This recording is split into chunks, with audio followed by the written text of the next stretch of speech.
canal do Produtor TV continua a série de entrevistas sobre as principais ações do sistema CNA-Senar em 2016. Vamos também apresentar as perspectivas para 2017. Hoje, o nosso assunto é o trabalho da Comissão Nacional de Cana-de-Açúcar. E para conversar comigo, eu recebo aqui no estúdio o assessor técnico da CNA, Rogério Avelar, está aqui comigo. Bom dia, seja bem-vindo. Bom dia, Márcio. Então, primeiro começamos, quais as características da safra de cana-de-açúcar no ano de 2016 e o que podemos esperar para, então, o fechamento da safra 2016-2017? Bom, Marcelo, eu acho que é importante a gente começar explicando que, por ser uma cultura semi-perene, a cana você não tem como olhar somente uma safra. A cana ela fica normalmente hoje em torno de 6 cortes, ou seja, já está 7 anos no campo. Então é importante a gente pegar mais de uma safra para ver o que realmente aconteceu esse ano. No caso aqui, em termos de área, a gente pode verificar que ela tem modificado muito pouco. Isso em função dos pequenos investimentos e da crise que vem do setor. Então o que acontece é a variação hoje em torno de 9 milhões de toneladas, ela vem muito em função de um problema climático, que você perde o canavial, você recupera só parte dele. Então, já quando a gente olha a produção especificamente, a gente verifica que ela vem crescendo um pouco, em função exatamente dessa falta de investimento, mas o que preocupa mais, no caso da área agrícola, é a produtividade. Nós hoje estamos com produtividades que retomam há 10 anos atrás. Esse período todo, o agricultor ele investiu pouco no canavial. Como ele não tinha renda, ele investiu pouco. E, principalmente, não houve renovação do canavial. O que se recomenda é você renovar em torno de 20%. E a média desses anos foi 12%, 10%.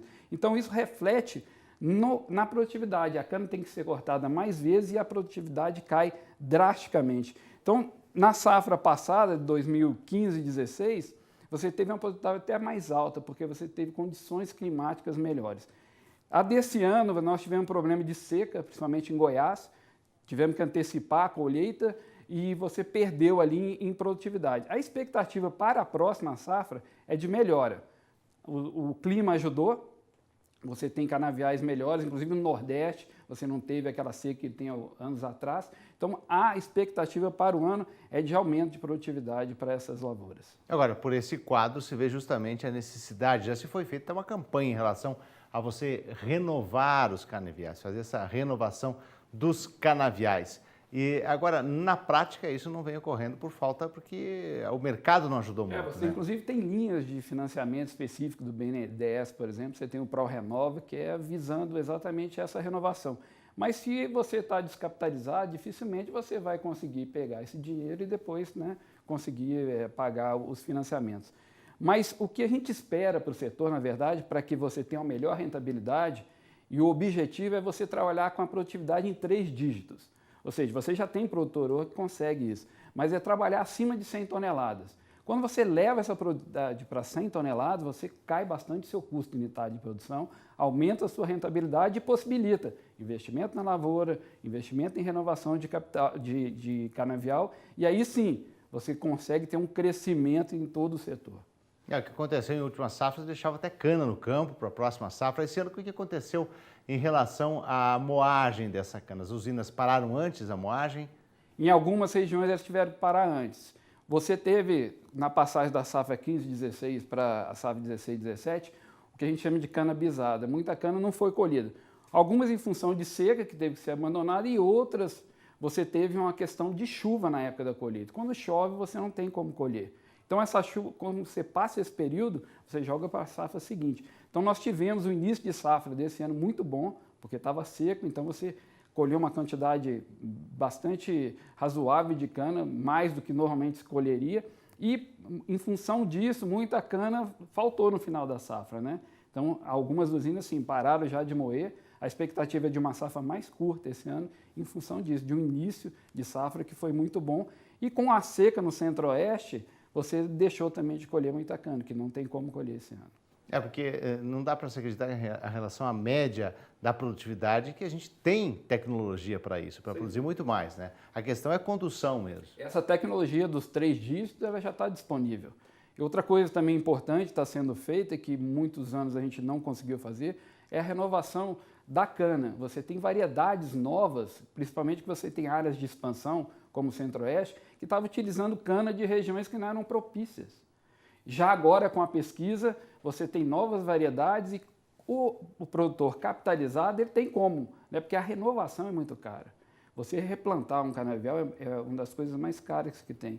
Então, essas novas variedades, elas não entraram ainda e elas são bem mais produtivas, elas são inclusive já visando condições climáticas, né, mais restritas em termos de água, que é o que a gente espera para os próximos anos. Então, na verdade, o que a gente tem em termos de pacote tecnológico, a gente já pode passar para essa cana de 3 dígitos. Sem dúvida. Desde o plantio, né, falou em novas variedades, o IAC faz um trabalho muito importante nisso, né? Exato. E agora, até na forma de plantar, né, mudar até o estilo de plantio, tudo isso agrega para se aumentar isso, mas sem dinheiro não tem como. Sem dinheiro não tem como. Você hoje já tem as regiões novas, a praticamente 90%, algumas regiões 100% já é o plantio mecanizado. Nele você usa mais cana, né, para fazer o plantio. Mas isso também já está sendo desenvolvido novas condições de plantio para diminuir essa quantidade. Você tem tecnologias de mudas pré-brotadas, você usa muito menos e consegue uma uniformidade no canavial que vai te dar uma produção excelente lá na frente. Mas, como a gente sempre conversa, você precisa ter o capital para investir para renovar o seu canavial. Tem a rotação, a própria rotação com outras culturas, que é importantíssimo, né, para não ficar na monocultura. Outras culturas, você tem como... No Centro-Oeste já é muito comum, né? O pessoal tem uma experiência grande com soja e milho. Na região Sudeste usa muito amendoim. É o amendoim ali no interior de São Paulo. São Paulo, muito amendoim. Quer dizer, é uma excelente. Mas para isso tudo é preciso estar organizado, precisa ter uma gestão e capital, né? Sem dúvida nenhuma. A crotalária também de algumas regiões que estavam usando para aí você mais faz adubação verde. Né? Exato, para fazer adubação verde e melhorar as condições orgânicas do solo, que a cana responde muito bem a isso tudo. Então, qual o comportamento da produção nacional de açúcar em relação com o mercado mundial? Bom, a gente falando em açúcar, o Brasil é o maior produtor mundial, é o maior exportador mundial, portanto, tudo que acontece no Brasil influencia o mercado mundial imediatamente. Então, está todo mundo sempre olhando para o Brasil. Quando a gente olha a produção brasileira de açúcar, se você observar aí nas últimas 5 safras, nós tivemos uma queda grande. E o porquê disso? Em função de preços mais baixos. Então, a atividade econômica ela responde a preço aqui. Se você não tem preço, a tendência é você ir diminuindo. Você tinha estoques altos no mundo inteiro, mas o Brasil continuou exportando aquela média em torno de 26 milhões de toneladas. Se você observar aqui o consumo nosso em torno de 11 milhões, essa oferta e demanda está sempre bem justa. Então, qualquer coisa que acontece aí, você tem uma influência grande no preço e no mercado mundial. Quando a gente olha o ano de 2016, a gente vê uma diferença enorme. A produção cresceu, ela foi para quase 40 milhões de toneladas. O porquê disso? Preço. Então, o que aconteceu é que o preço do mercado mundial reagiu e imediatamente, no Brasil, a gente tem essa opção, né? A gente pode produzir álcool, pode produzir açúcar, as usinas passam um mix para açúcar, porque é o que está dando rendimento. E os preços aumentaram, não só em dólar, e aí quando você observa a internalização disso, você pega aqui, você tem o preço dela em dólar, mas quando a gente vê o câmbio que foi desvalorizado, beneficiou mais ainda os produtores brasileiros. Daí você tem uma resposta em termos de exportação. Quando a gente olha ali o número de exportação desse ano, de 2016, nós temos números ali até outubro, que praticamente é o mesmo que nós exportamos no ano passado inteirinho. Certo. Então a expectativa desse ano é você conseguir exportar em torno de 30% a mais do que o ano passado. Em volume e também isso você vai ter mais em termos de dinheiro, porque o dólar, né, aumentou em dólar o preço do açúcar. Tudo isso aqui é um mercado muito interessante para o Brasil, principalmente porque você tem um consumo sendo puxado pela Ásia. A Ásia hoje é o grande consumidor, a África começa a aparecer também, porque você tem uma mudança dentro da sociedade que é a urbanização. Então as pessoas estão indo mais para a cidade, China, os maiores compradores do Brasil hoje, China, a Índia e a Argélia. Nesse caso, em função dessa urbanização. Por quê? Você muda o hábito alimentar, você começa a usar mais comida industrializada e isso aumenta bastante o consumo de açúcar. Então, o reflexo disso tudo está aqui na produção do Brasil, que é 50% do mercado mundial de açúcar. Agora, o que justifica a alta nas cotações internacionais do açúcar, Rogério? Bom, agora nós vamos ver, nesse gráfico aqui fica bem fácil de ver, é um gráfico muito bom, porque a gente pode acompanhar o que aconteceu nos últimos anos em termos de açúcar. É aquilo que a gente já começou a conversar. A parte azul é a produção e o vermelho é o consumo. Se a gente olhar só o consumo, a gente vê que ele cresce de maneira sustentável. Hoje o consumo mundial, aqui nós estamos falando em números no mundo, ele cresce em torno de 2% ao ano. Já a produção, ela está muito sujeita a questões climáticas. Em função disso, você olha aqui que quando o verde é quando você tem o superávit e o déficit quando está no vermelho. Quando você teve uma queda brusca da produção, evidentemente o consumo continuou e você tem uma diferença enorme aqui. Para a cana, você demora pelo menos 2 anos para recuperar essa produção. E aqui fica bem claro nesse gráfico. A partir daí, você tem a recuperação de produção associada a preços bons também. Como o preço melhorou muito, você tem um boom de produção. Outra vez, na safra 12-13 e 11-12, a produção foi muito grande. Resultado, altos estoques, preço começa a cair e, novamente, a produção vai diminuindo, porque não vale mais a pena produzir. E aí nós chegamos no que está acontecendo hoje. Nós tivemos problemas climáticos sérios no Brasil, e principalmente na Índia e Tailândia, que são grandes exportadores, e a demanda continuou subindo, como eu já disse, puxado principalmente pela Ásia. Em função disso, nós tivemos um déficit em torno de 7 milhões de toneladas ali. E fica claro aqui onde você tem a mudança, né, de produção em relação ao déficit. E a projeção para o ano que vem é que continue esse déficit, porque, como você viu, no Brasil é bem justa a produção em relação ao consumo. E no mundo a mesma coisa. A Índia, que é o maior consumidor mundial de açúcar, esse ano teve uma quebra em torno de 3 a 4 milhões de toneladas. Eles consomem 25, produzem 26, por isso são grandes compradores do Brasil também. Isso tudo dá essa perspectiva boa para o açúcar e perspectiva boa para o setor no Brasil, né? Porque você vai ter aí 2 anos, pelo menos, com esse preço em patamares bons para o Brasil.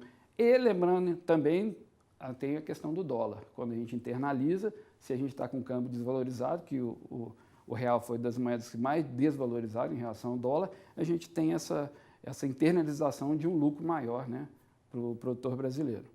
Então, aqui é uma amostra do que resultou, né, desses anos e o porquê que nós temos hoje um preço alto do açúcar. É um retrato, né? É um retrato. E isso tem uma influência grande também para a gente no Brasil aqui dentro, porque o que acontece nessa situação é que grande parte da produção passa para açúcar e aí a gente tem um reflexo no etanol. Mas na frente a gente vai ver que no etanol, em função disso, você tem uma redução na oferta de etanol também, né? Agora, a capacidade do nosso mix de produção na indústria, ele é limitado, ele se expandiu mais com as tecnologias de você passar para etanol, passar para açúcar, ele consegue, mas tem um limite, não tem? Tem um limite, é que a gente estava comentando, e esse limite está bem próximo. Você não tem tanto jogo ainda para aumentar essa produção. Como você vai capitalizar a indústria, evidentemente já está investindo, né? Em novas máquinas, você tem plantas antigas que precisam melhorar. Hoje você, no próprio Nordeste, eles estão, a produção lá, o mix é muito maior de açúcar. E eles têm, inclusive, a cota americana que eles utilizam, mas isso aqui é uma influência muito grande para você ter a modernização desse parque e poder amanhã aproveitar todas essas brechas que você tem no mercado. Assessor técnico da CNA, Rogério Avelar, nós vamos fazer um pequeno intervalo. Nós já voltamos, seguindo, depois do próximo bloco, nós vamos falar de etanol, nosso balanço 2016, perspectivas para 2017. É um instante só.